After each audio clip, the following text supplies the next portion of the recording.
बोरगाव युवा संघटना हे नाव नाही तर तातडीने काम करून घेणारी एक संघटना आहे। तर मित्रांनो, मी जो व्हिडिओ बनवला तर त्या रस्त्याचा रिस्पॉन्स मिळाला आहे। त्याची तारीख आहे 31/12/2026।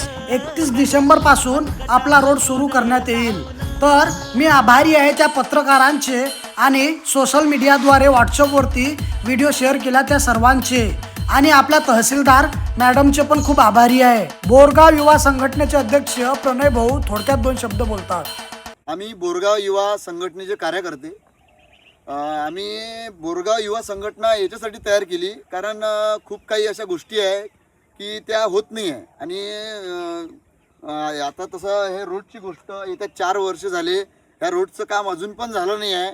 आता याच्यामध्ये कोणाची गलती आहे ते पण आम्हाला माहिती नाही, पण तरी आम्ही ह्या रोडसाठी पण निवेदनं दिली आहे आमदारांना, खासदारांना।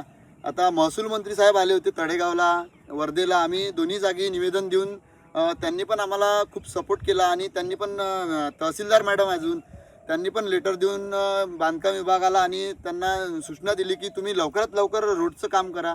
आणि त्या सूचनेत लिहिलं आहे की हे जे गड्डे वगैरे आहे हे आम्ही म्हणजे व्यवस्थित करून रोडचं काम आम्ही लवकरात लवकर लावणार आहे। आणि आमचं येत्या सोमवारी 17 तारखेला उपोषण होतं, पण उपोषणासाठी मॅडमनी असं म्हटलं आहे की आम्ही विनंती करतो की उपोषण तुम्ही करू नका, आम्ही लवकरात लवकर ह्या रोडचं काम लावतो आणि जे खड्डे वगैरे आहेत तोपर्यंत आम्ही ते व्यवस्थित करून देतो। कारण डांबरीकरण होऊ शकत नाही, तर डांबरीकरण याच्यानंतर करून देतो, कारण पहिले आधी हे जे गड्डे वगैरे आहे हे व्यवस्थित करायचे। आणि आम्हाला खूप जणांनी सपोर्ट केला आहे रोडसाठी, आणि असे सपोर्ट करत राहा।